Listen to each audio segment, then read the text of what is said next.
हम लोग के जो प्रोग्राम हैं इनकी बुनियाद दो पिलर्स पे है। पहले तो आपसे एक सवाल पूछना चाहूंगा, कितने लोग सोचते हैं that people are our greatest asset? Please raise your hand. Not true, not true at all. साहब ध्यान दीजिएगा, people are not assets, only good people are assets, rest are all liabilities. कहीं पर भी देखिए साहब, only good people are assets, rest are all liabilities। और goodness कहीं पर भी देखें, अच्छाई हमेशा हम लोगों को सींचनी पड़ती है। Goodness always needs to be cultivated, evil happens anywhere। हम लोग के प्रोग्राम की बुनियाद दो है। एक, we don't have business problems, we have people problems. And when we take care of our people problems, most of our business problems are automatically resolved. How many agree with that? Raise your hand. साहब इसका answer yes है, बिल्कुल ठीक है। That's true. Absolutely. मतलब क्या है, हमें व्यापारिक प्रॉब्लम समस्याएं नहीं हैं, व्यावहारिक समस्याएं हैं। और जब हम व्यावहारिक समस्याओं को दूर कर लेते हैं, हमारी व्यापारिक समस्याएं अपने आप दूर हो जाती हैं साहब, ऑटोमेटिकली। ये एक पिलर है। और देखिए, आप कहीं पर भी किसी ऑर्गेनाइजेशन में, we are hired for our skills but we are fired for our behaviour. Yes, no? Look at this, it is so true. हम लोग को हमारे स्किल के लिए हायर किया जाता है, लेकिन फायर कर दिया जाता है अपने व्यवहार की वजह से।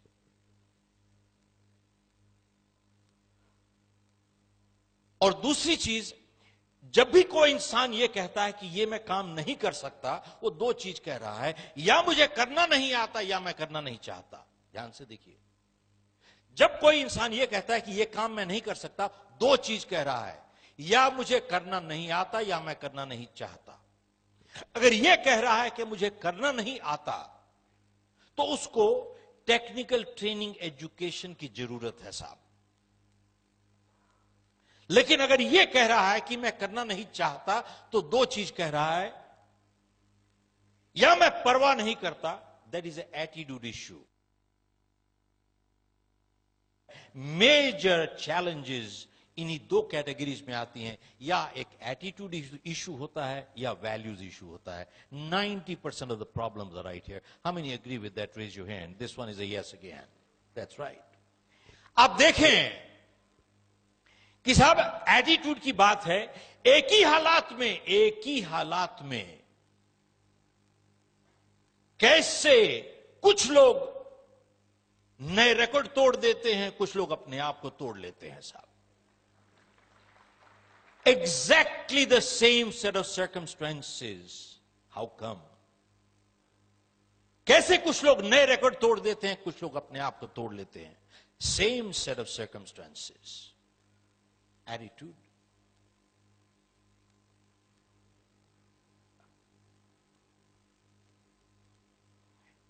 आप लोगों में से कितने लोगों ने मुझे पहले सुना है? मैं हाथ खड़ा करके बताइए तो। अच्छा, मैं इसलिए जानना चाहता हूं कि will you laugh at the same jokes? That's why. So I want to get a new, that's all. So that I want to make sure I get different set of jokes. That's it. Okay. Important thing is,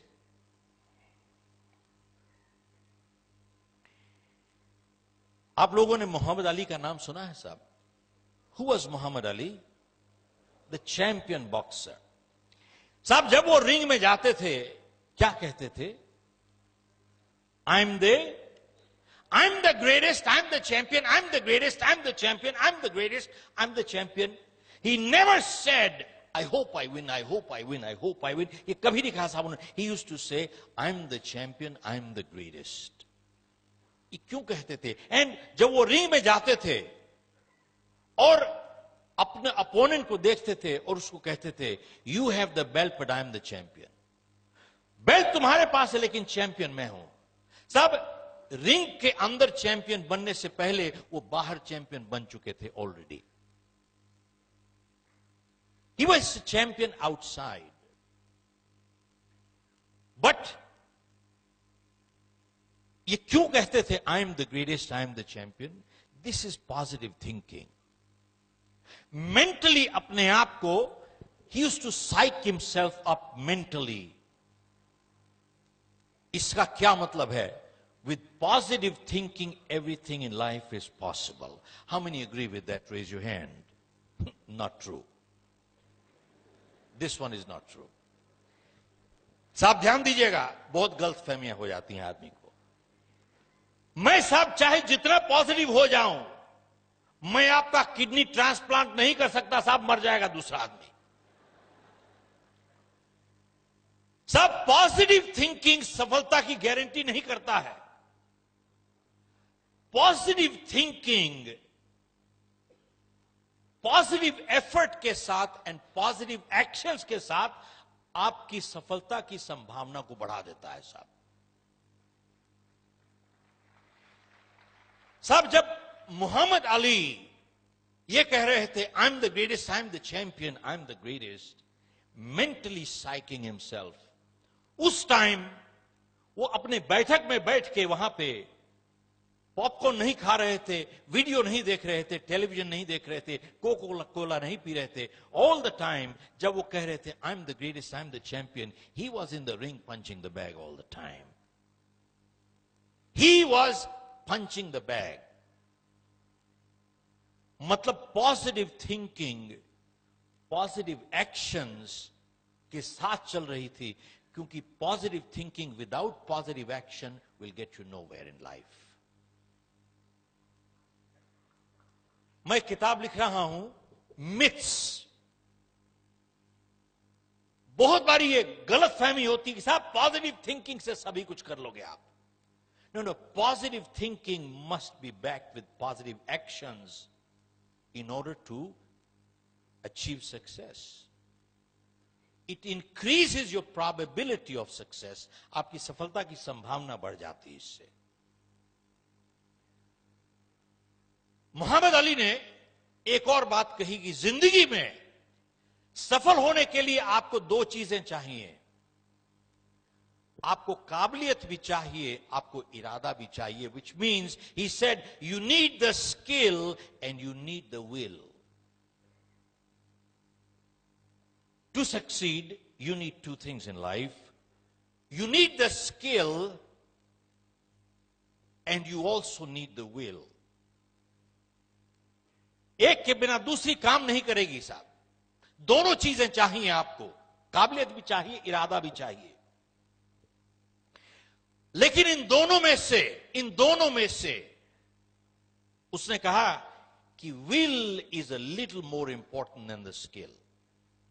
they are both important but will is a little more important than the skill.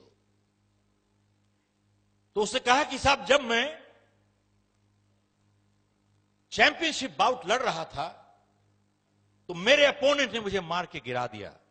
साहब ध्यान दीजिएगा, the champion has been beaten more times in the ring than anybody else. बोले जब मेरे opponent ने मुझे मार के गिरा दिया और मैं वहां पे जमीन पे लेटा हुआ था और रेफरी मुझे काउंट कर रहा था, उस टाइम मेरे स्किल ने मुझे मदद नहीं की साहब. What skill? बोले उसने ऑलरेडी तो मुझे मार के गिरा दिया.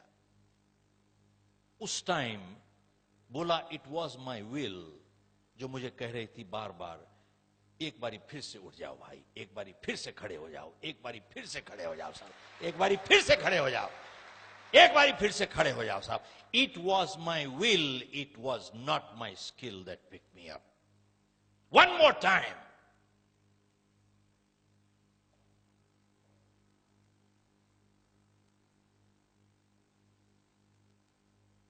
साहब आप लोगों ने माइकल फेल्प्स का नाम सुना होगा. कौन था माइकल फेल्प्स? That swimmer. कितने गोल्ड मेडल्स जीते साहब उसने? 21 या 22 जीते लास्ट ओलंपिक्स में. लेकिन इसको प्रसिद्धि कब मिली? 2008 में, जब इसने क्या किया, बेजिंग में 36 साल पुराना रिकॉर्ड तोड़ा। किसका? मार्क स्पिट्ज का। मार्क स्पिट्ज 1972 में म्यूनिक में उसने 7 गोल्ड मेडल जीते थे। वहां पे प्रेस वाले भी थे, तो किसी ने कहा कि साहब 7 गोल्ड मेडल जीत लिया आपने, must be your lucky day, must be your lucky day. तो जब मार्क स्पिट्ज ने यह सुना, must be your lucky day, उसको बहुत बुरा लगा। तो उस जर्नलिस्ट को बुलाता है, कहता है तुम इधर आओ, मैं तुमको बताता हूं what luck did for me. कहता है I was in Mexico 1968।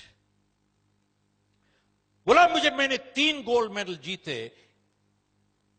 He says, मैं खुश था लेकिन ना खुश था।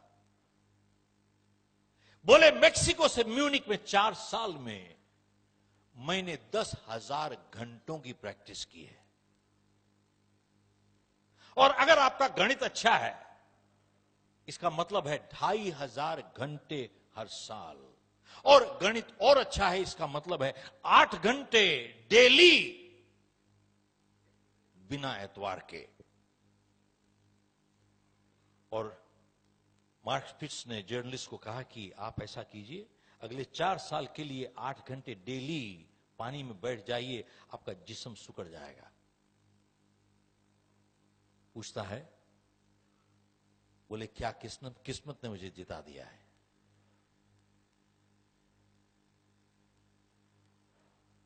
बोले साहब, luck is not designed to deliver you these things in life.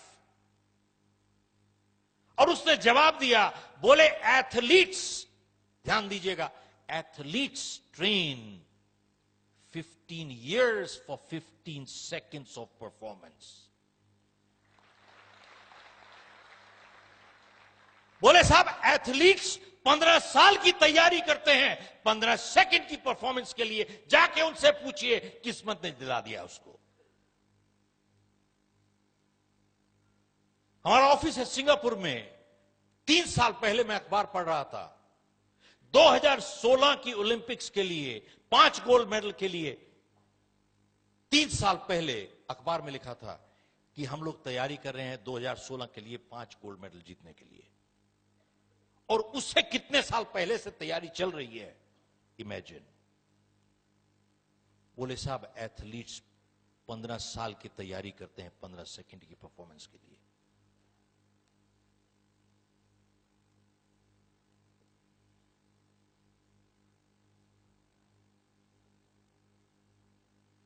तो साहब ऐसा है,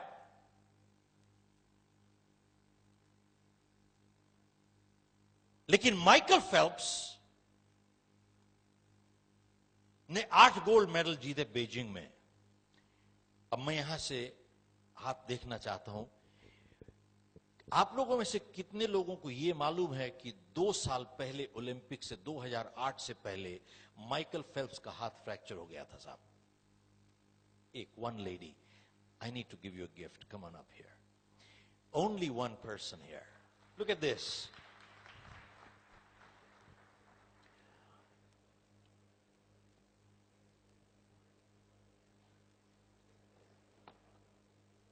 I'm going to give you one of my posters.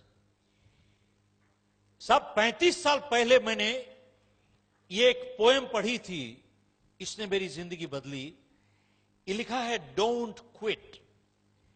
It says, when things go wrong as they sometimes will, when the road you are trudging seems all uphill, when the funds are low and the debts are high and you want to smile but you have to sigh, when care is pressing you down a bit, rest if you must but don't you quit.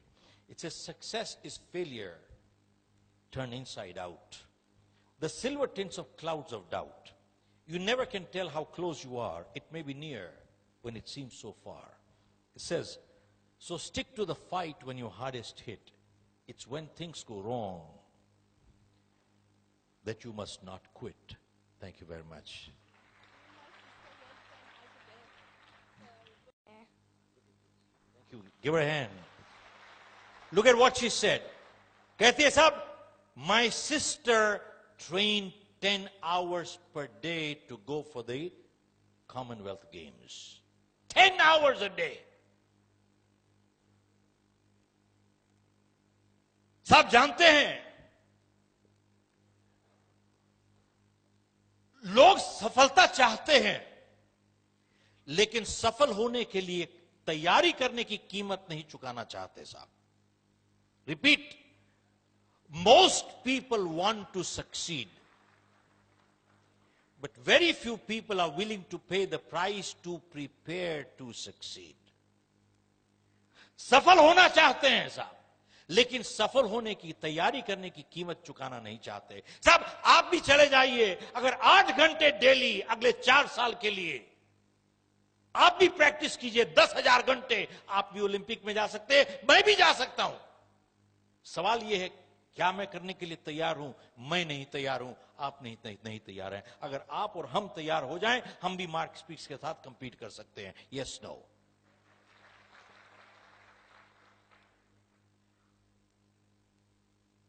साहब 2 साल पहले Olympic से Michael Phelps का हाथ fracture हो गया था, और डॉक्टर ने उसको कहा कि देखिए अब आप पानी में नहीं जा सकते, और सवाल यह है कि अगर आपका हाथ जुड़ जाए तो क्या इसमें उतनी ताकत दोबारा से आ सकती है जैसे पहले थी? आप ओलंपिक्स में कंपीट कर रहे हो, अड़ोसी पड़ोसी के बच्चों के साथ नहीं कर रहे हो. माइकल फेल्प्स 10 साल से ट्रेनिंग कर रहा था. इसकी पूरी जिंदगी का सपना चूर हो रहा था साहब. हर रात को इसने सपने लिए साहब. सपने तो जब सोते हैं तभी आते हैं. कितने लोग सहमत हैं? हाथ खड़ा कीजिए साहब. बिल्कुल झूठ है साहब, यही तो. साहब ध्यान दीजिएगा, आज सपनों की एक नई परिभाषा लेके जाइए. सपने वो नहीं जो नींद में आते हैं, सपने वो होते हैं जो नींद नहीं आने देते हैं साहब. क्या बात कर रहे हो?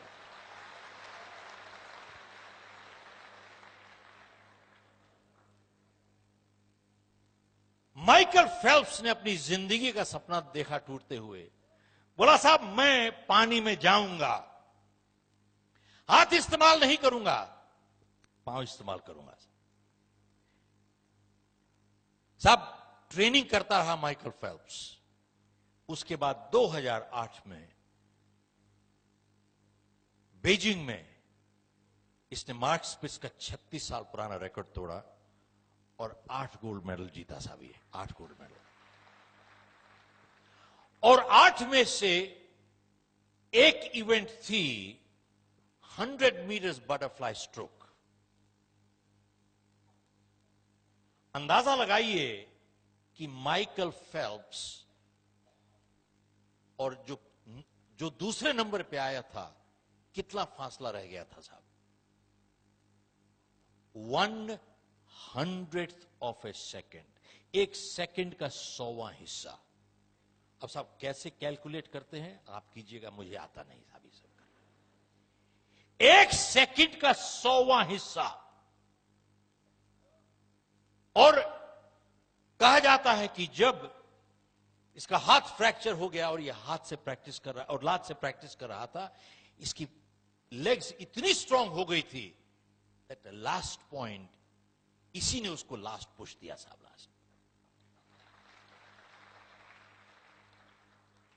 आज मैं आपसे इतने लोगों की जीवनियां जब पढ़ते हैं, आज एक सफलता की आपसे एक नई परिभाषा देना चाहता हूं आपसे. इन्हीं से सीखा हूं मैं, मेरी नहीं है ये. Success is not absence of problems, it is overcoming problems. Michael Phelps को प्रॉब्लम थी.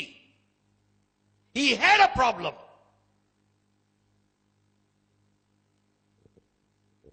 सब समस्या के ना होने को सफलता नहीं कहते, समस्या के ऊपर काबू पाने को सफलता कहते हैं. He had a problem.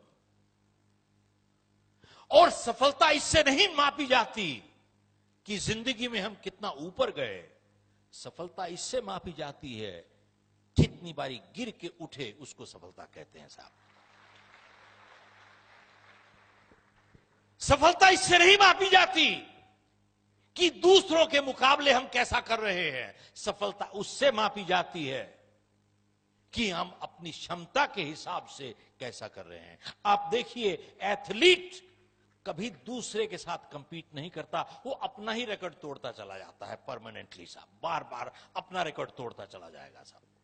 वो अपने आप के साथ कंपीट करता है साहब।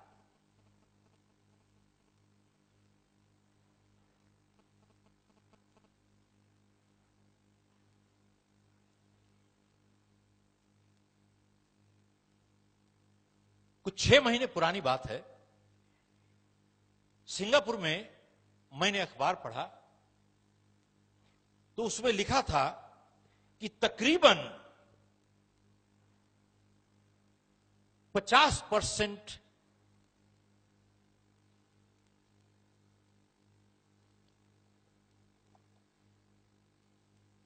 बिजनेसेस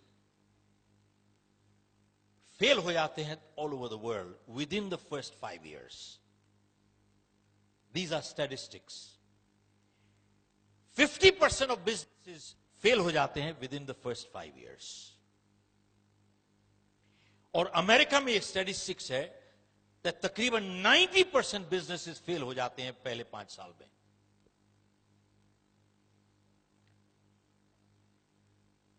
और उस आर्टिकल में लिखा था कि जिस तरीके से इंफॉर्मेशन आज, स्पीड है इंफॉर्मेशन की, लोगों को मुश्किल हो गया है साहब to keep up with the pace today. हम जैसे आदमी छोड़िए जिसके अब बाल सफेद हो गए। एक आदमी मेरे को रास्ते में मिले तो मेरे को देख के कहते हैं, आप कुछ पहचाने लग रहे हो भाई एयरपोर्ट पे। तो मैंने कहा शायद मेरा कॉमन फेस होगा भाई कुछ।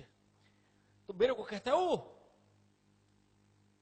आप वैसे लगते हो जिसने किताब लिखी है, वो कुछ उसका कोई रिश्ता तो नहीं है। हाँ, मैंने कहा साहब वो मेरा बेटा है। हाँ, बोले हाँ उसके बाल काले हैं साहब, किताब बाल काले। मैंने कहा साहब तो anyway, leave aside people like me who's got white hair, but even the younger generation is finding hard to keep up with technology. बहुत मुश्किल हो गया है साहब। और उस आर्टिकल में लिखा था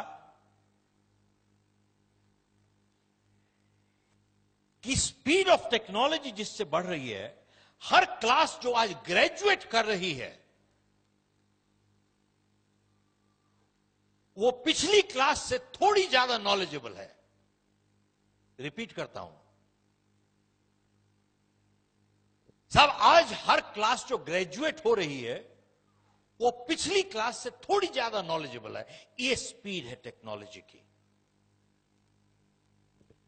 ये पॉजिटिव साइड है, that they are little more knowledgeable than the previous one.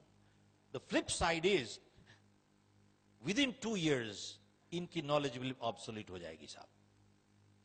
2 साल के अंदर इसकी नॉलेज भी obsolete हो जाएगी। और उस आर्टिकल में लिखा था कि आने वाले टाइम में, साहब ध्यान दीजिएगा, आने वाले टाइम में सिर्फ वही लोग सफल हो पाएंगे जिनके पास 2 काबिलियत होंगी साहब।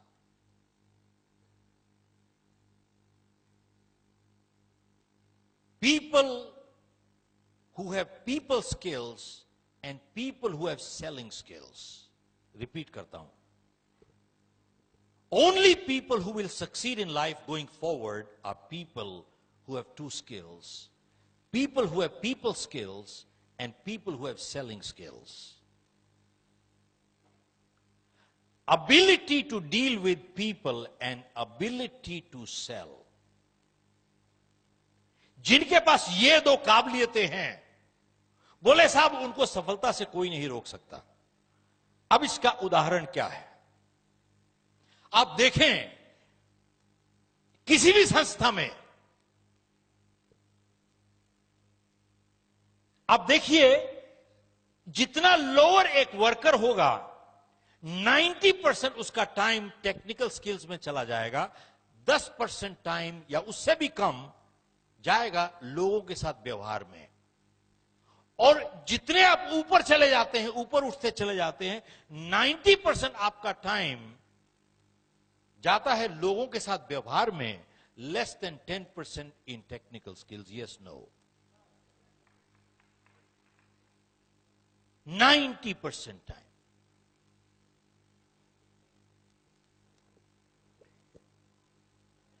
यूएस में एक लीडरशिप मीट हुई, तो वहां पे कुछ लोगों को, गिनती के लोगों को बुलाया, तो हमारे को भी बुलाया हुआ था वहां। 5 दिन की लीडरशिप समिट थी। तो वहां पे एक चीज बहुत उभर के आई कि आज की जो जनरेशन है, they are very tech savvy. सब टेक्नोलॉजी में कमाल कर देते हैं लोग। They can spend hours in front of that, what do you call it, I don't know how to call it, thank you, monitor. हमारे टाइम में तो मॉनिटर वो डंडा लेके जो बैठते थे क्लास में, उसको मॉनिटर कहा करते थे साहब, मॉनिटर। तो साहब मैं सिर्फ जानना चाहता था, खाई मैं ही अनपढ़ हूं या कोई और भी है साहब? Monitor, they can spend hours in front of that machine. They're so comfortable with that machine. But the flip side is that they have become uncomfortable with people today. Yes, no? The current generation has become uncomfortable with people. और साहब technology इतनी अभी advance नहीं हुई है, you still have to get married to people.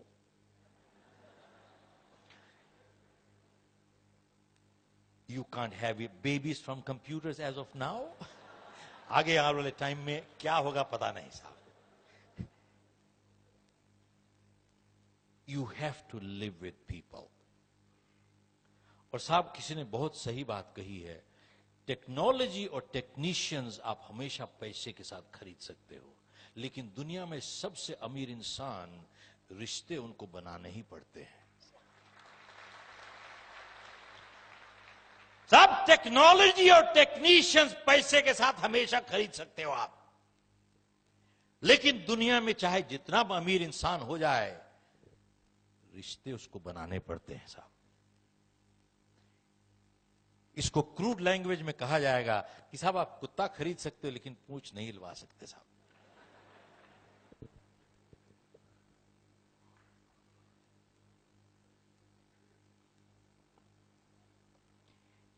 Technical people skills,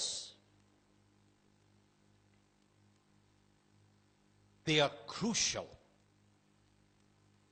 और दूसरा is selling skills. दूसरा is selling skills. तो साहब हमने जब किताब लॉन्च की पिछले साल, You Can Sell, तो प्रेस वाले आए वहां पे और बोले कि किताब का नाम है You Can Sell। ये किताब लगता है सेल्स प्रोफेशनल्स के लिए है। तो मैंने उनसे वापस सवाल पूछा, साहब आप बताइए मुझे कौन नहीं बेच रहा? तो मैंने इस किताब से एक डेफिनेशन निकाल के दी, definition of a sales person by Robert Louis Stevenson. इसमें डिफाइन किया है साहब, who is a sales person. Anyone, ध्यान दीजिएगा साहब, anyone who sells a product, service, or an idea is a salesperson. Repeat. Anyone who sells a product, service, or an idea is a salesperson. Based on this definition, आप बताइए साहब कौन नहीं बेच रहा?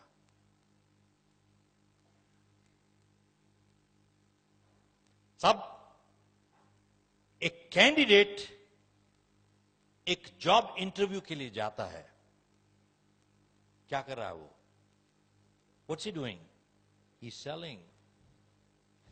साहब एक बात बताइए, a boy girl proposing to get married, what are they doing? साहब एक बात बताइए, a lawyer arguing in front of the judge for his client, what's he doing? Hello?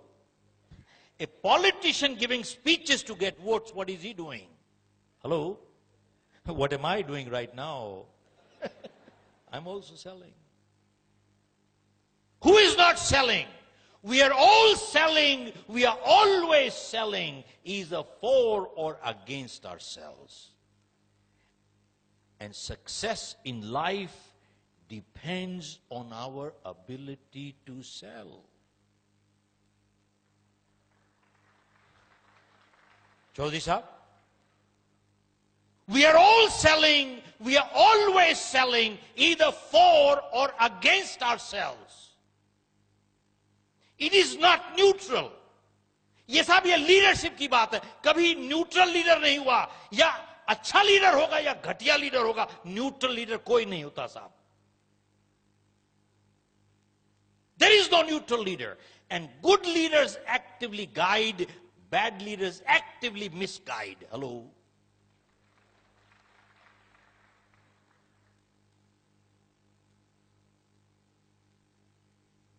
अच्छे लीडर गाइड करते हैं, बैड लीडर मिसगाइड. न्यूट्रल नहीं होता कोई लीडर भी साहब.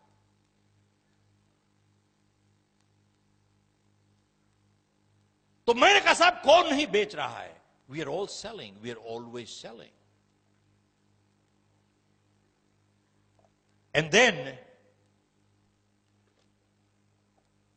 मैंने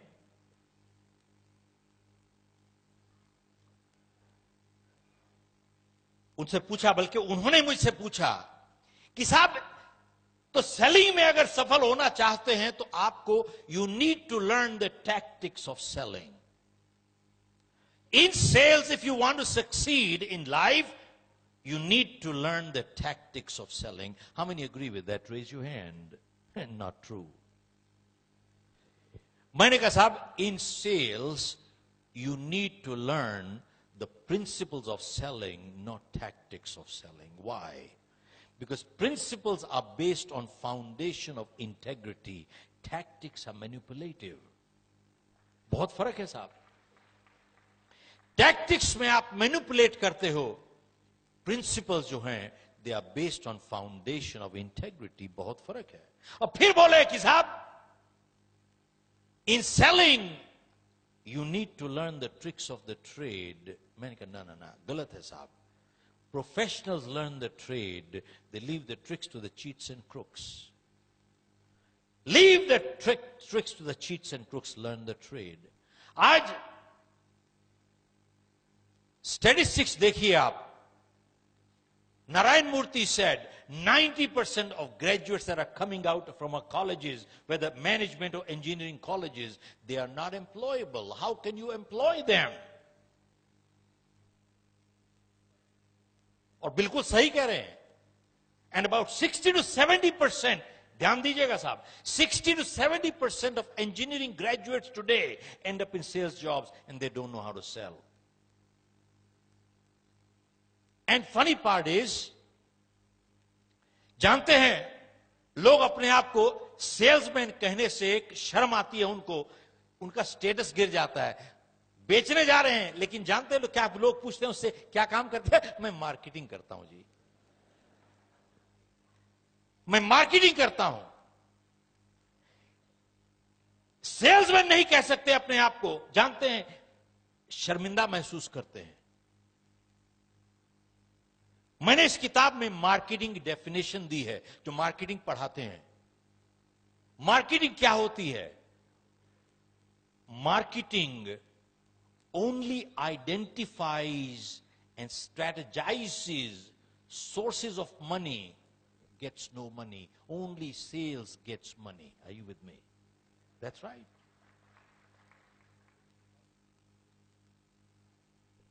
मार्केटिंग तो खाली सिर्फ आइडेंटिफाई करती है, स्ट्रेटेजाइज करती है, sources of money gets no money, only sales gets money. आप साहब किसी कंपनी की प्रॉफिट एंड लॉस अकाउंट देखिए, बैलेंस शीट देखिए, सिर्फ एक आइटम प्रॉफिट साइड में लिखी होती है, वो क्या कहते हैं? सेल्स। और उसके अलावा हर चीज इज ओवरहेड्स। प्रॉफिट में सिर्फ एक आइटम जाती है, sales. Rest everything in the company is. साहब एक अच्छी company, good salespeople are the first to be hired, last to be fired, because they represent profit.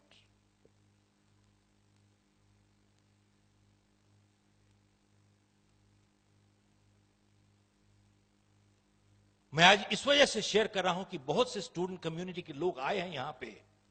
We must understand कि बुनियाद क्या है साहब। What is the foundation of leadership? जानते हैं, some of the greatest leaders in the world were the greatest sales people in the world. अगर वो अपना विचार नहीं बेच सकते तो साहब वो कौन से फॉलोअर बना पाएंगे जिंदगी में? एक फॉलोअर नहीं बनेगा उनका जिंदगी में। Some of the greatest leaders in the world were the greatest salespeople in the world. They were able to sell an idea. अपना विचार बेच पाए, तभी उनके पास लोग, इतनी जनता इकट्ठी हो गई साहब उनकी।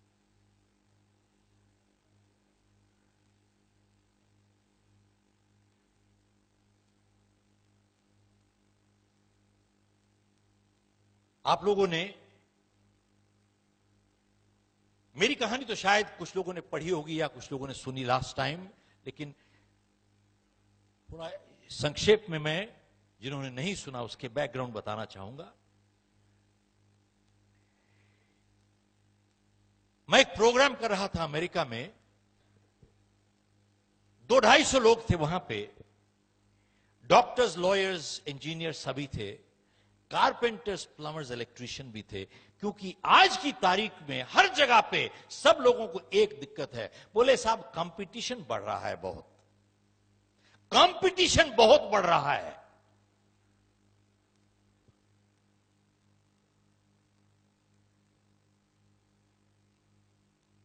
साहब मैं आपसे पूछना चाहता हूं कि आज चाहे जो काम करें, कंपटीशन बहुत घना है। कितने लोग सहमत हैं? हाथ खड़ा कीजिए साहब। Yes, no? How many say yes? How many say no? How many are confused? अच्छा चलिए, कोई बात नहीं साहब। ऐसा है, बहुत पुरानी बात है। मैं वहां पे गया तो मैंने कहा, जाते ही मैंने कहा कि साहब इतिहास में कभी ऐसा मौका नहीं आया जैसा अब है। जितना आसान आज है सफल होना जिंदगी में, ऐसा कभी नहीं हुआ। रिपीट करता हूं, सफल होना जितना आसान आज है, ऐसा जिंदगी में कभी मौका नहीं आया, चाहे जो भी आपका प्रोफेशन हो। तो जब मैंने 2 बारी कहा तो एक आदमी पीछे से अपने बगल वाले को हाथ मार के कहते हैं कि साहब ये क्या बात कर रहे हैं?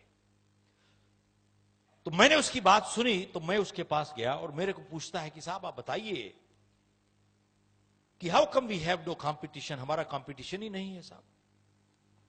तो मैंने उससे एक सवाल पूछा। मैं आप सब लोगों से यही सवाल पूछ रहा हूं, तो ध्यान दीजिएगा, क्योंकि आप लोगों को जवाब देना है, तो सवाल ध्यान से सुनिएगा। तो मैंने उससे सवाल यह पूछा, और आप लोगों से वही पूछ रहा हूं, साहब आप कितने लोगों को जानते हैं जो सड़क पे चल रहे हैं इस टाइम, जो जितने उनको पैसे मिलते हैं उससे ज्यादा काम करने को तैयार हैं? कितने लोगों को जानते हैं आप? हेलो? Hardly any. सब ज्यादातर लोग ऐसे हैं जिनको जितने पैसे मिलते हैं उतना भी काम नहीं करना चाहते, और एक दूसरा वर्ग है जो उतना ही काम करता है जिससे उसकी जान छूट जाए साहब, और एक बहुत छोटी सी परसेंटेज है जिसको जितने पैसे मिलते हैं उससे ज्यादा काम करके वो आपको लौटाते हैं। मैंने उससे पूछा कि अगर आप उस छोटी सी परसेंटेज में आते हो, चाहे आपका जो भी प्रोफेशन हो, आप मुझे बताइए आपका कंपटीशन है कहां साहब? साहब आज की तारीख में आपको एक अच्छा वकील नहीं मिलता साहब। हेलो, ध्यान से सुनिएगा, कई वकील बैठे हुए यहां। आज की तारीख में आपको अच्छा वकील नहीं मिलता साहब, अच्छा डॉक्टर नहीं मिलता साहब, आपको अच्छा अकाउंटेंट नहीं मिलता, अच्छा प्लम्बर नहीं मिलता, अच्छा इलेक्ट्रीशियन नहीं मिलता। सवाल यह है कि जितने आपको पैसे मिलते हैं उससे ज्यादा काम करने को आप तैयार हैं? आप देखें, किसी सफल इंसान की जीवनी पढ़ें और किसी सफल ऑर्गेनाइजेशन की जीवनी पढ़ें आप, उन सब लोगों ने एक ही सिद्धांत से जिए हैं, और वो सिद्धांत है मुझे जितना मिलेगा उससे ज्यादा लौटाऊंगा अपने परिवार को, जितना मिला है उससे ज्यादा लौटाऊंगा अपनी कस्टमर को, जितना मिला है उससे ज्यादा लौटाऊंगा अपनी ऑर्गेनाइजेशन को, और जितना मिला है उससे ज्यादा लौटाऊंगा अपनी समाज को साहब।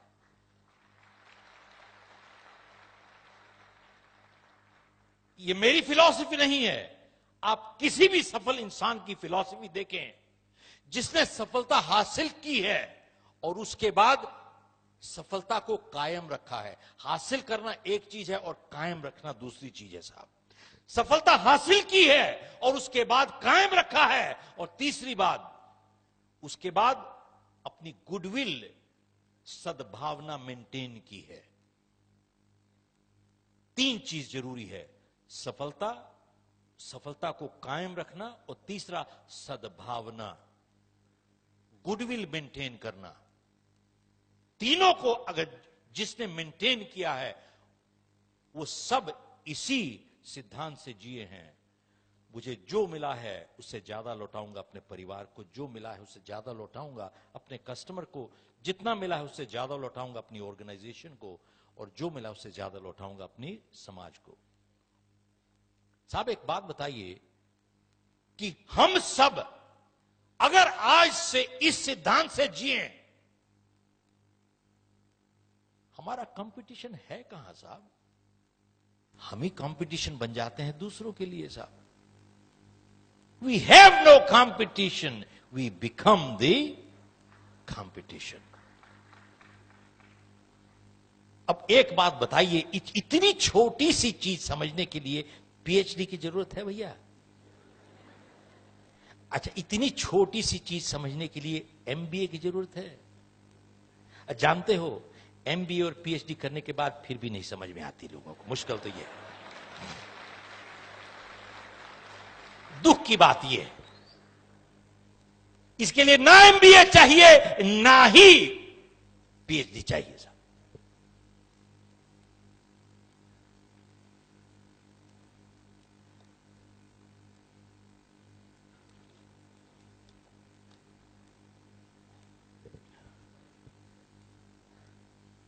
भाई साहब, आपको 1973, अब जिन्होंने पहले सुना होगा उसके लिए थोड़ा सा रिपीट होगा, बट 1973 की बात बता रहा हूं। जनवरी 1973 मुझे बहुत अच्छी तरीके से याद है। हम लोग की कोल माइंस थी इंडिया में, तकरीबन 1000 लोग काम करते थे साहब। मैंने क्रिएट नहीं की थी, मैंने इनहेरिट की थी। तो माइंस नेशनलाइज हो गई, सरकार ने सभी कुछ ले लिया साहब। अब कुछ परिवारों के पास पैसे थे, हमारे पास नहीं थे। मेरे फादर की डेथ हो चुकी थी जब मैं कॉलेज में था, और मेरी शादी को सिर्फ 4 हफ्ते हुए थे साहब। अब कुछ लोग मेरी एज का अंदाजा लगा रहे हैं साहब already, but that is okay. हर एक की अपनी अपनी कैलकुलेशन, आप कुछ बात करो, अपनी कैलकुलेशन हर एक की अलग होती है साहब। खैर, तो साहब सब कुछ चला गया। और उसके बाद हमारे घर से सामान बिकने लगा, कुछ ना कुछ टेबल कुर्सियां बिकने लगी टू गेट फूड फॉर। मुझे याद है तकरीबन 1 साल के बाद मेरी बड़ी लड़की जब पैदा हुई तो मैंने अपनी मां के कुछ लास्ट पीस ऑफ ज्वेलरी जाके बेची, क्योंकि मेरे पास 10 रुपए नहीं थे to get my daughter release from the hospital to buy milk that night. 1973 की बात कर रहा हूं आपसे। तो मैंने साहब 3 काम करने की शुरू किए, अगले 2 साल सभी में फेल हो गया। 1975 13 नवंबर को तो मैंने फैसला किया कि साहब मैं अब इंडिया छोड़ के जा रहा हूं। मैं कनाडा गया, यहां से तो टोरंटो में मेरी सिस्टर थी, उसने मुझे स्पॉन्सर किया। तो वहां पे हमने 1 बेडरूम रेंट किया, वहां पे जमीन पे सोते थे। तो मेरी वाइफ एमबीए है, उसने एक बैंक में जाके $600 महीने की नौकरी ली ताकि घर का खर्चा चलता रहे। और मैं साहब सूट टाई लगा के बाहर निकल जाता था। अब कोई पूछते थे कि भाई क्या काम करते हो। अब ये कहने में तकलीफ होती थी कि बेरोजगार है भाई। मैं कहता था सर इंपोर्ट एक्सपोर्ट। अब कोशिश की थी, ऐसी बात नहीं है। खैर साल बीत गया साहब इंपोर्ट एक्सपोर्ट टाई लगा के घूमते हुए, कुछ इंपोर्ट एक्सपोर्ट नहीं हुई। खैर एक दिन मैं वहां से एक ट्रेड शो से गुजर रहा था, तो मेरे पीछे कनेडियन भी आ रहे थे, थोड़ा हैंडीमैन लगे, निक्कर टी शर्ट पहने हुए। तो मेरे पास आए, मेरा नाम पूछते हैं क्या काम करते, बोले इंपोर्ट एक्सपोर्ट। तो मेरे को पूछते भाई कितने पैसे कमा लेते हो। साहब उस दिन ने होश में आया, ये सोच में आई कि भाई चाहे जितने मर्जी सूट टाई लगा लो, दुनिया 2 मिनट में समझ जाती है जेब खाली है भाई। तो मैंने उसको बोला भाई इससे तुम्हारा क्या लेना देना।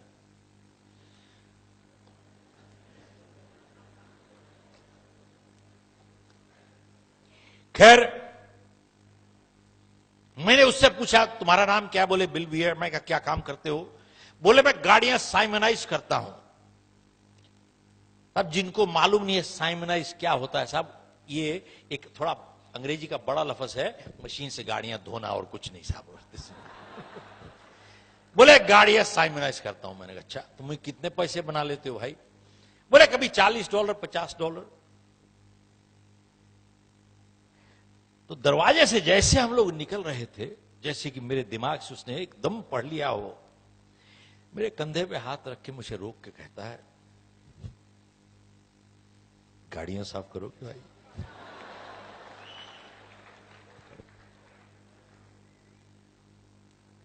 मैं भी सोचने लगा भाई कब तक खाली पेट घूमेंगे ऐसे।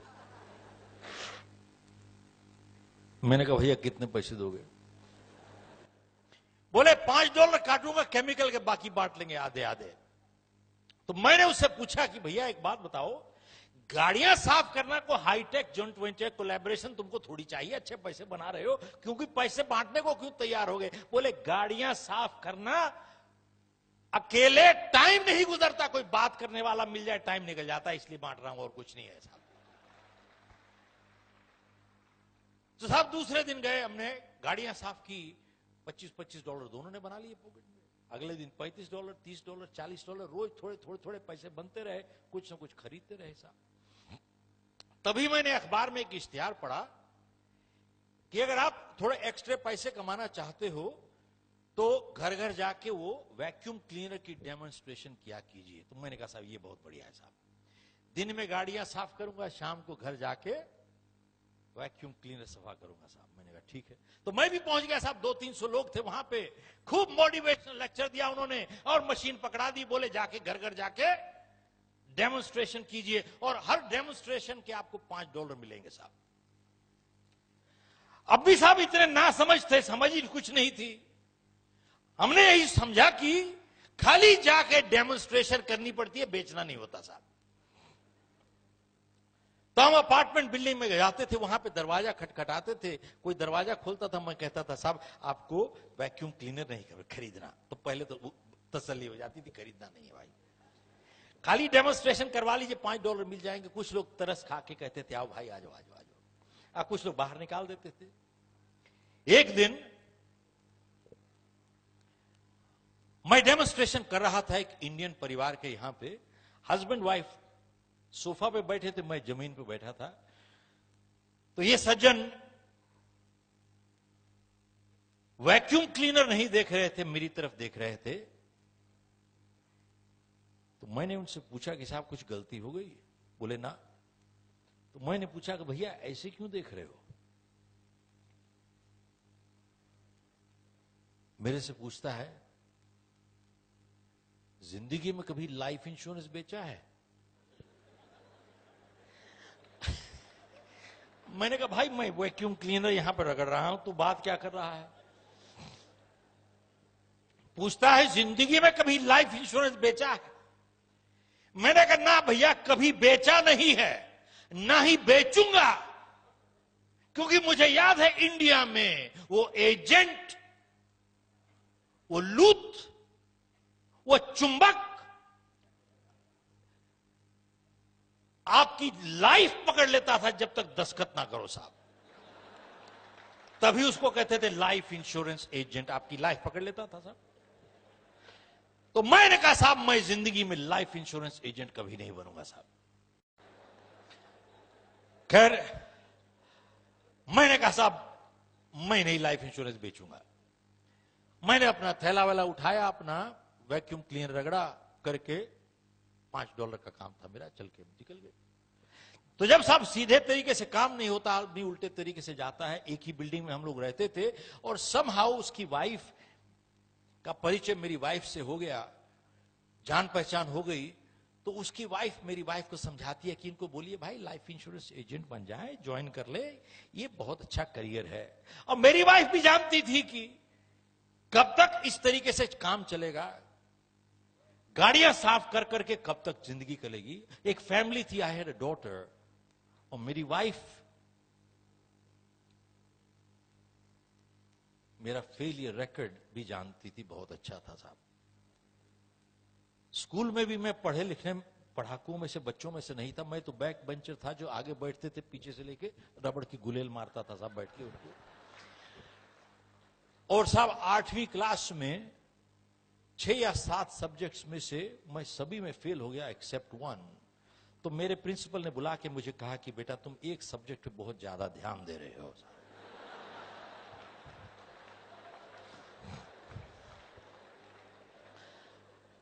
साहब 28 बच्चों में से मेरा 27वां नंबर था, क्योंकि 28वां एब्सेंट था साहब।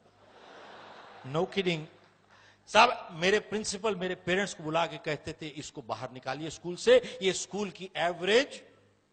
साहब मैं एवरेज गिरा रहा था स्कूल की। खैर मैंने अपनी वाइफ को बोला कि मैं लाइफ इंश्योरेंस नहीं बेचूंगा भाई। खैर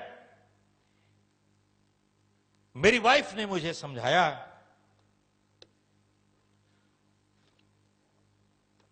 कि लाइफ इंश्योरेंस बेचने के लिए आपको एक इम्तिहान पास करना पड़ता है। बोले आप इम्तिहान पास तो कीजिए, अगर पास कर लिया तो एक चॉइस मिल जाएगी लाइफ में आपको। अभी तो चॉइस भी नहीं है भाई। मैंने कहा अच्छा ठीक है, मैं इम्तिहान में बैठूंगा लेकिन लाइफ इंश्योरेंस नहीं बेचूंगा। खैर मैंने इम्तिहान लिया, रिजल्ट आ गया और मैं क्या हो गया साहब, पास हो गए साहब। अब ये हमको अपने दफ्तर ले गए, जिन्होंने ये सारा चक्कर शुरू किया था, ले गए दफ्तर, अपने डिस्ट्रिक्ट मैनेजर से मिलाया। जैसे पहुंचे वहां पे बहुत बुजुर्ग से आदमी, बहुत तजर्बेदार मैच्योर आदमी, जैसे गया कंग्रेचुलेट करके हाथ मिलाते हैं, कहते हैं शेख अगर तू लाइफ इंश्योरेंस एजेंट अभी बन जाएगा तो मैं तुम्हें एक ऑफर दूंगा और तुम्हें टाइम दूंगा सोचने का। मैंने कहा साहब बिल्कुल ठीक, दीजिए। बोले कि साहब अगर तू लाइफ इंश्योरेंस एजेंट अभी बन जाएगा तो मैं तुझे $150 हफ्ता ड्रॉ दूंगा तुम्हारे को, और तुम्हारे पास टाइम है सोचने का। बोले 30 सेकंड। मैंने कहा साहब आपने बोला था टाइम दीजिएगा, बोले अब 20 सेकंड रह गए। मैंने कहा बोले मैं बन गया साहब, मैं लाइफ इंश्योरेंस।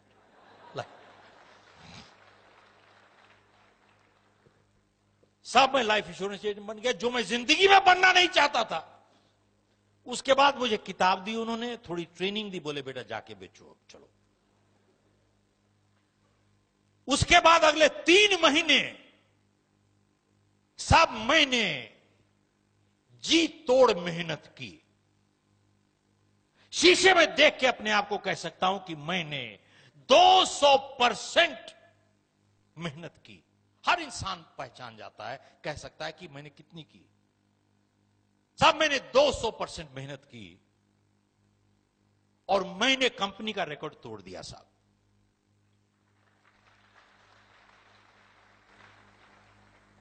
अब साहब जानिए कौन सा रिकॉर्ड तोड़ा, उसके बाद दोबारा से फिर से ताली बजाइएगा। साहब कितनी सेल मैंने की? ऑलमोस्ट 0। तो साहब मेरा मैनेजर मुझे वापस बुला के कहता है कि भाई मेरे को 35 साल हो गए लाइफ इंश्योरेंस बिजनेस में, मैंने देखा है कुछ लोग आस्ते शुरू होते हैं लेकिन तुम्हारे जैसा नहीं देखा। बोले तब मेरे को कहता है डोंट कम बैक टुमारो। बोले you are fired, get out.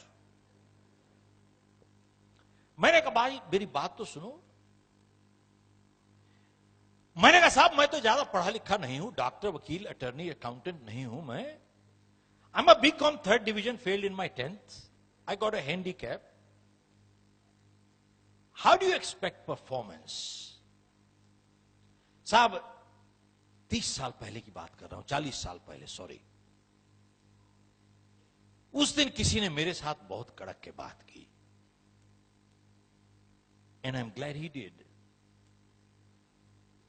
और उसके बाद मेरे को समझ में आई, गुस्सा नहीं था, गुस्से की वजह से वो कड़का नहीं मेरे साथ, उसको तकलीफ थी साहब। तब तकलीफ की वजह से वो कड़का। और मेरे को कहता है 40 साल पहले, you shut up and listen, you shut up and listen. मेरे को कहता है you don't have a handicap, you have a bad attitude. और कहता है कि तुम जैसे लोग सिर्फ अपनी जिंदगियां ही नहीं बल्कि अपनी परिवार की जिंदगियां भी बर्बाद करते हो। और कहता है जानते हो जिंदगी में हैंडीकैप किसके पास है? Doctor, lawyer, attorney, accountant, they all have handicaps in life. मैंने बोला ये तो हमने सुना नहीं कभी, बताइए how do they have handicaps? तब उसने कहा कि कहता है आप जाके देखिए दुनिया में कहीं पर भी एक वकील, इंजीनियर, डॉक्टर, अटर्नी, इन सब ने अपना क्षेत्र चुन लिया है एंड दे आर स्टक, फंसे हुए हैं साहब। वो generally true, exceptions different. They all have chosen their field, they are stuck. मेरे को कहता है तुमने तो अपना क्षेत्र चुना ही नहीं, तुम्हारी समझ में नहीं आती, दुनिया तुम्हारे लिए ओपन है, the world is open to you. तो मैंने कहा साहब मैंने तो कभी सोचा ही नहीं ऐसे। कहते now that you are fired, he said you got all the time to think. He said leave my office. साहब उस दिन मेरी अपॉइंटमेंट थी 30 मील दूर। मेरी चॉइस थी to keep or not to keep, because I knew next day I had no job. और मुझे यह भी मालूम था, I was not sure if I would get paid or not, क्योंकि हमारी हर अपॉइंटमेंट 1 हफ्ता इन एडवांस बनती थी। मैंने साहब फैसला किया कि I'll go for the appointment। शाम को 6:30 बजे मैं गाड़ी चला के जा रहा था। Having failed one after the other in my life, उस शाम को मैं इतना डिप्रेस्ड फील कर रहा था कि न जाने क्या हुआ, एकदम मैं अकेला, आई बर्स्ट आउट इनटू क्राइंग। मैं साहब अकेला रो रहा था वहां पे, गाड़ी चला रहा था। अब मेरी समझ में नहीं आ रही थी कि एक एडल्ट होने के नाते मेरे को रोटी कमानी नहीं आती है, एक परिवार है, I didn't know how to earn a living. और मैं एक के बाद एक I was failing in my life. I kept crying, kept praying. मेरी समझ में नहीं आ रही थी कि मेरी जिंदगी कहां जा रही है साहब। वो 30 मील का फासला 30 साल जैसे लग रहा था उस रात साहब। उसके बारे में आज बात करना आसान है, उस रात को आसान नहीं था। आधे घंटे के बाद मैं पहुंचा अपनी अपॉइंटमेंट पे, 7 बजे थे। मैंने अपने आप को संभाल के ऊपर गया, बेचना शुरू किया। 7 बजे मैं गया, जब तक उसने घड़ी देखी 11:30 बज चुके थे। 4.5 घंटे। इसीलिए लाइफ इंश्योरेंस एजेंट को लूट कहते हैं साहब, कोई हटता ही नहीं वहां से। मेरे को कहता है, जानते हो क्या टाइम हो गया है, मुझे कल काम पे जाना है। ये पोलाइट तरीका है कहने का कि अब जाओ आप। समहाउ उस रात को मैं जा नहीं रहा था वहां से। 11:30 बजे न जाने क्या हुआ, इसको मेरे को देख के कहता है कि भैया तुम्हारे से जान छुड़ाने के क्या लगेंगे। मैंने सोचा रेट पूछ रहा है। मैंने किताब खोली और इसके एज देखा, इंश्योरेंस के साथ मल्टीप्लाई किया और मैंने बोला कि साहब $27.58, $27.58। कहता है यू श्योर? मैंने कहा यस, $27 एंड। मेरे को कहता है कि 4.5 घंटे पहले क्यों नहीं बोल दिया मेरे को। चेक निकाल के $27 का चेक बना के कहता है ये पकड़ो, बाहर जाओ भाई साहब। That was one of my first sales. मैं रात को 12, साढ़े 12 बजे, 1 बजे घर आया। दूसरे दिन मैं अपने ऑफिस गया और अपने मैनेजर के पास मैंने कहा कि जो आज एक एप्लीकेशन है मेरे पास, छोटी है लेकिन चेक के साथ है, क्योंकि बिना चेक के एप्लीकेशन की कोई कीमत नहीं साहब। मैंने कहा चेक के साथ है। मैंने कहा भैया मुझे रहने दोगे यहां पे, क्योंकि अगर आप मुझे आज निकाल दोगे तो मुझे मालूम नहीं कहां जाना है मुझे, और खाली एक जगह मालूम है, गाड़ियां साफ करना, और मैं अब करना नहीं चाहता। मेरा परिवार है, मेरी फैमिली है। मैं एक कमिटमेंट तुमसे करता हूं साहब, ध्यान दीजिएगा, मैं एक कमिटमेंट तुम्हारे से करता हूं कि मैं तुम्हारे को मेरी मेहनत की वजह से तुम्हें जिंदगी में कभी शिकायत नहीं मिलेगी, लेकिन मुझे आप रहने दीजिए यहां पे। मेरे को देख के कहता है शिव, तेरी छोटी एप्लीकेशन नहीं है, तेरी जिंदगी की सबसे बड़ी एप्लीकेशन है। और दूसरी चीज कहता है कि मैं तुझे आज यहां पे तब रहने दूंगा अगर तू एक कमिटमेंट कर, मेरे साथ नहीं, अपने साथ और अपने परिवार के साथ, तब मैं तुझे रहने दूंगा यहां पे साहब। उस दिन मैंने कमिटमेंट की और वो मेरी जिंदगी में एक मोड़ था। हर एक की जिंदगी में कोई न कोई मोड़ जरूर आता है, यस नो, बिल्कुल।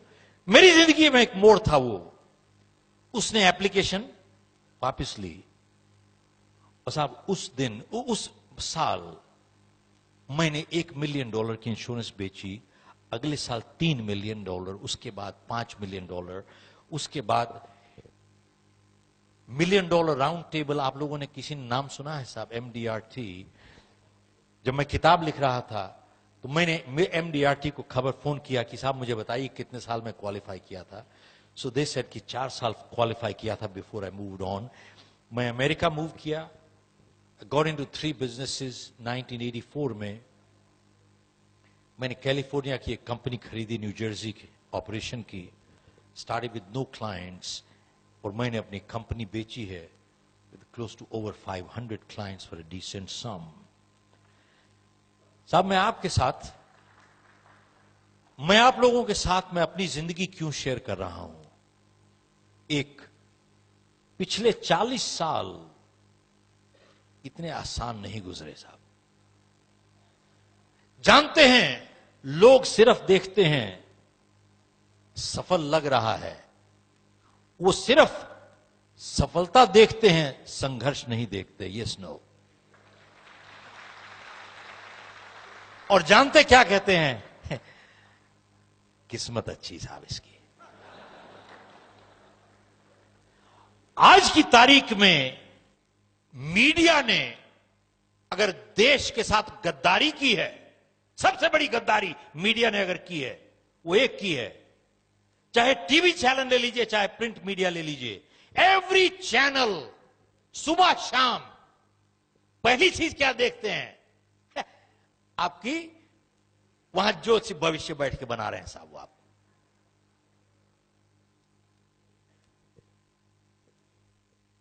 सुबह से शाम आपको वही बताते हैं। आपका क्या राशिफल है, आपका क्या चल रहा है वहां पे, आज लकी कलर क्या है, लकी नंबर क्या है। आप 5 पेपर देखिए, 5 में अलग अलग लकी नंबर दिखेंगे, 5 में अलग अलग लकी कलर दिखेंगे साहब।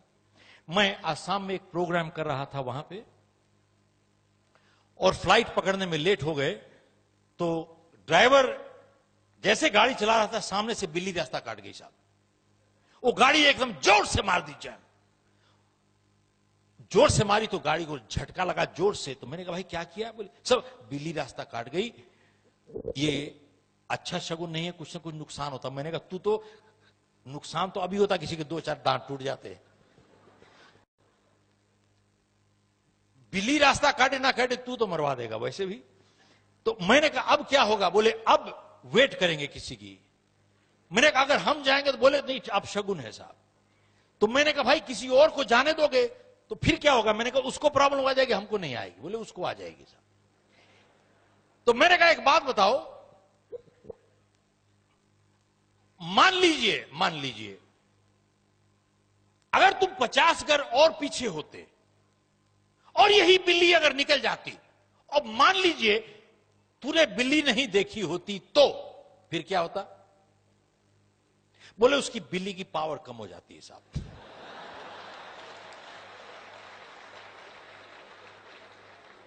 और मैंने भाई पावर कम कैसे होती है? तू बिल्ली को देखे या बिल्ली तुझे देखे? किसको हम किसको देखे? ये हाल है साहब। आप अगर स्वामी विवेकानंद की जीवनी पढ़ें, स्वामी दयानंद की जीवनी पढ़ें, गुरु नानक की जीवनी पढ़ें, इन लोगों ने कभी इन चीजों पे कभी भरोसा नहीं किया साहब। पत्रियों पे, मंगलिकों पे, आप सरदारों के परिवारों में चले जाइए, कोई मंगलिक नहीं होता साहब। सरदारों के परिवारों में चले जाइए, उनकी हर शादी संडे को होती है साहब। हेलो, जानते हैं इन सब चीजों ने लोगों को कितना कमजोर बना दिया है दिमागी तौर पे। और लोग अपनी गलती का एहसास नहीं करते, खुद जिम्मेवारी नहीं उठाते। जानते हैं जितने गलत काम करते हैं उसका जवाब क्या देते हैं? साहब मेरी गलती नहीं है, मेरे ग्रह ठीक नहीं चल रहे साहब, सितारों की प्रॉब्लम है। खुद जिम्मेवारी उठाना नहीं चाहते। It is easy to blame the stars. Hello, blame the stars.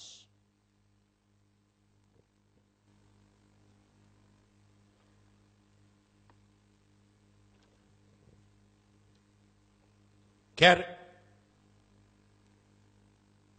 इस हादसे से और दूसरा मैसेज एक सीखा हमने। मेरे मैनेजर ने एक बात कही थी, क्योंकि हम लोग की हर अपॉइंटमेंट 1 हफ्ता इन एडवांस बनती थी, 1 week in advance.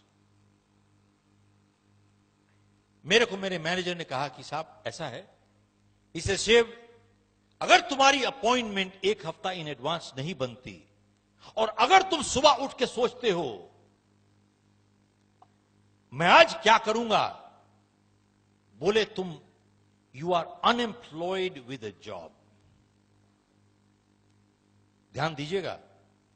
He says if you do not have appointments made 1 week in advance, and you wake up in the morning and you start thinking, let me see what I have to do today, he said, you are unemployed with a job. And then he said, you fall into the category of people who keep working till they find a job. और फिर उसने जो बात कही,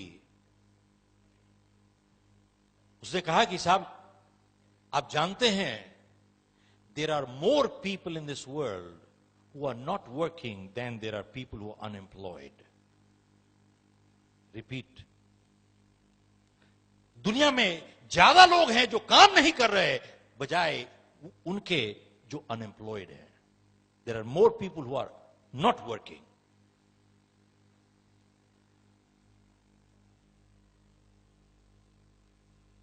और साहब मैं इतने ऑडियंसेस को एड्रेस करता हूं, I don't even want to see a show of hands. How many people don't have appointments made 1 week in advance? 99% people don't have appointments made 1 week in advance. एक हफ्ते तक का मालूम नहीं है कि अगले हफ्ते हमको क्या काम करना है साहब. और साहब उसने मुझे सिखाया कि एक प्रॉमिस में और एक कमिटमेंट की में क्या फर्क होता है. जब मैंने उसे कहा कि I make a commitment to you, he said no no no no no, make a commitment to yourself and your family. साहब उसने मुझे फर्क बताया कि एक प्रॉमिस और कमिटमेंट में क्या फर्क होता है. साहब अगर कुछ नोट करके ले जाना चाहें तो यही नोट करके ले जाइए. उसने कहा एक प्रॉमिस दुनिया के साथ अग्रीमेंट होता है, एक कमिटमेंट आप अग्रीमेंट अपने आप के साथ करते हो साहब. ए promise is an agreement with the world, A commitment is an agreement with your self. और उस दिन समझ में आई एक और चीज कि moral commitments are much stronger than legal commitments in life. साहब फिर से ध्यान दीजिएगा, moral commitments are much stronger than legal commitments in life. और एक और संदेश जो उसने दिया,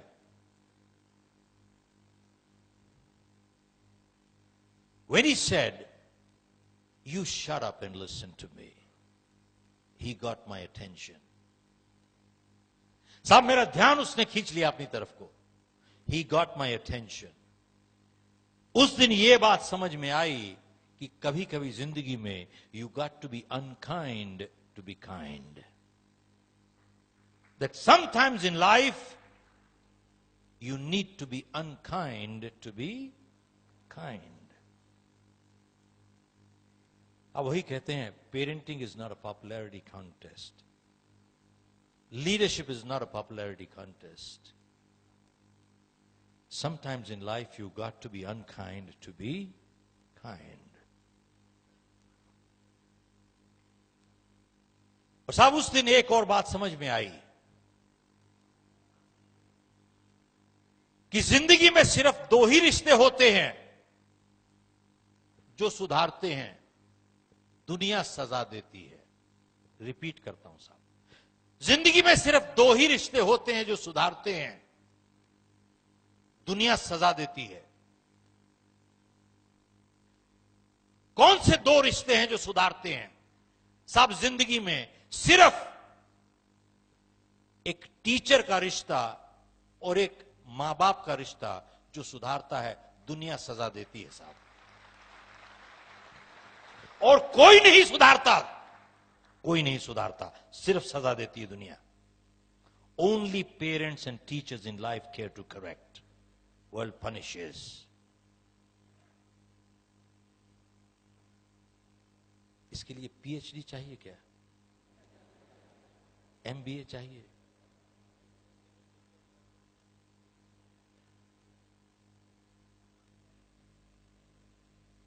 और साहब उस दिन एक और बात समझ में आई बहुत जबरदस्त, वो ये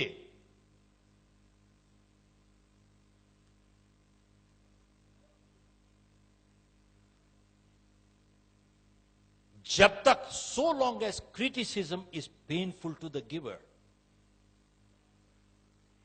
they have a right to give constructive criticism.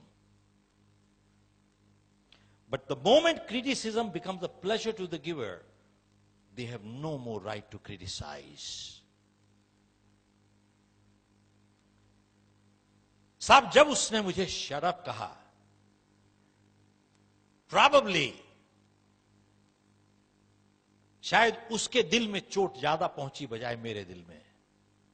आप देखते हैं कोई भी अच्छा टीचर या अच्छा पेरेंट अपने बच्चे को डांटता है, उसको ज्यादा तकलीफ होती है बजाय बच्चे के. Yes no. इसका मतलब क्या हुआ? So long as criticism is painful to the giver, they have a right to give constructive criticism. But the moment criticism becomes a pleasure to the giver, they have no more right to criticize. That is sadistic behavior. और एक और चीज साहब उसने सिखाई मुझे, वो ये है,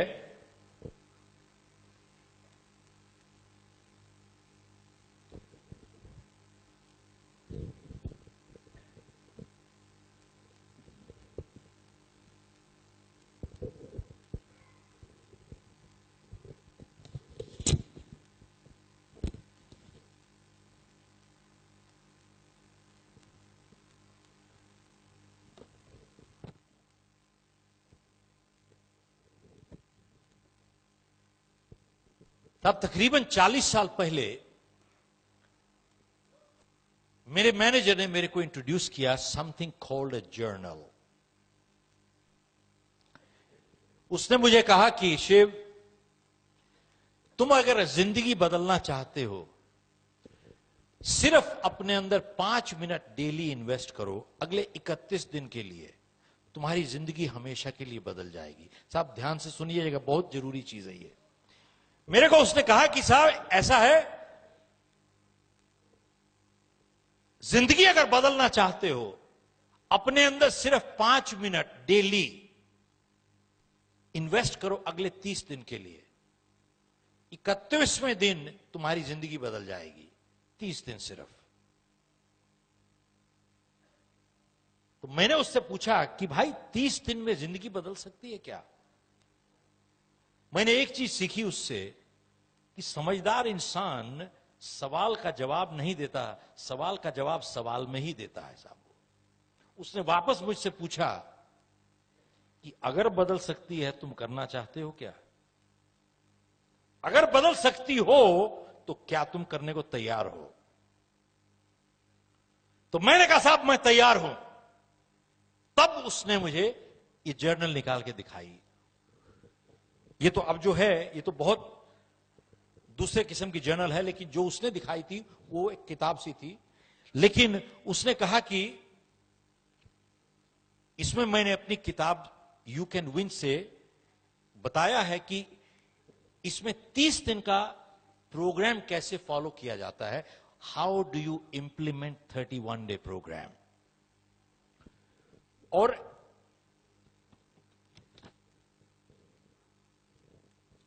इसमें एक प्लेज है कि आप अपने आप के साथ एक एग्रीमेंट कीजिए. मेरे साथ उसने एग्रीमेंट करवाया था 40 साल पहले. मैंने साइन किया था. I am honest, I am reliable, I am a responsible person, I am a trustworthy person, I am a hard working person, I will always do and give more than what I get to my family, my organisation, my customer, my society. मैंने sign किया साहब. This is a moral agreement, it's not a legal agreement. Sign करके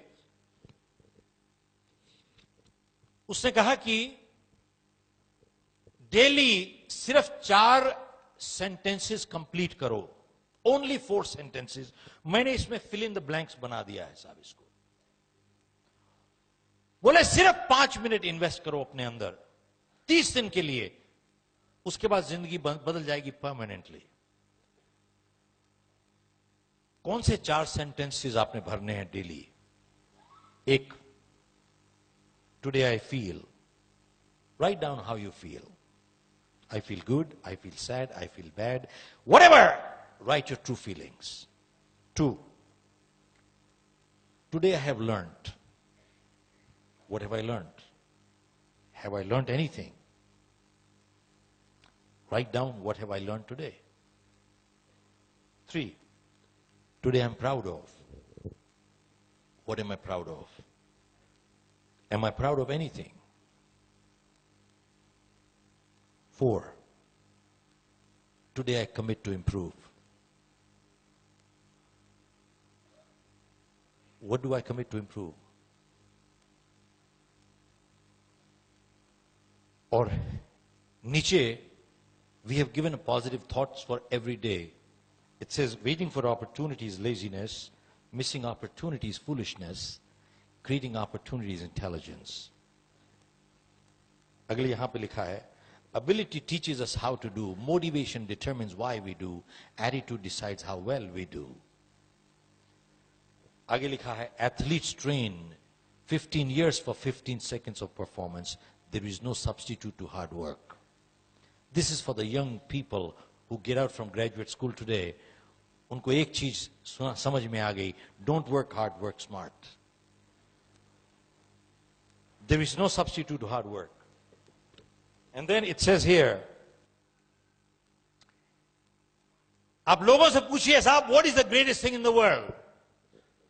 television पे भी देखेंगे आप रोज सुबह प्रचारक, TV evangelists also. You ask them what's the greatest thing in the world, and they'll tell you, love is the greatest thing in the world. Love is the greatest thing. The way I see it, trust in many ways a much greater compliment than love.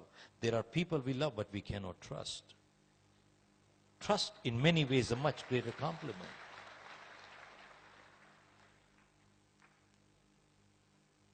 साहब 5 minute सिर्फ daily, सिर्फ 4 fill in the blanks करने हैं, only 4 fill in the blanks. 30 दिन के लिए. तो मैंने उससे पूछा कि साहब ये बताओ, ये 30 दिन का फॉर्मूला क्या है? तो साहब उसने मेरे को रिसर्च निकाल के दिखाई. और अगर आप लोग आज गूगल करना चाहते हैं, बहुत से students, go Google and you'll find out. बहुत जगह पे रिसर्च में लिखा है, it takes 21 days of conscious, consistent, continuous effort to make a break or habit. 21 दिन, some people say 41 days, some research say 31 days, some research says 21 days. आप देखिए 30 दिन कोई भी काम कंटिन्यूअसली, कंसिस्टेंटली आप करते जाइए, 31वें दिन आपकी आदत बन जाती है साहब. It becomes a habit. अब सवाल यह है कि क्या 30 दिन कॉन्शियस एफर्ट एक बहुत बड़ी कीमत है चुकाने के लिए, जिंदगी बदलने के लिए? Yes, no, no. बट बहुत कम लोग करना चाहते हैं साहब.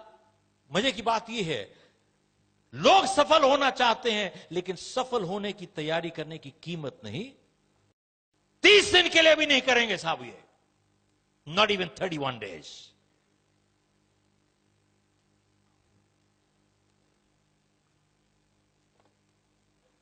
Alok, I'd like to hand over this journal to you as a small little token for 30 years of Dainik Bhaskar, a 31-day program.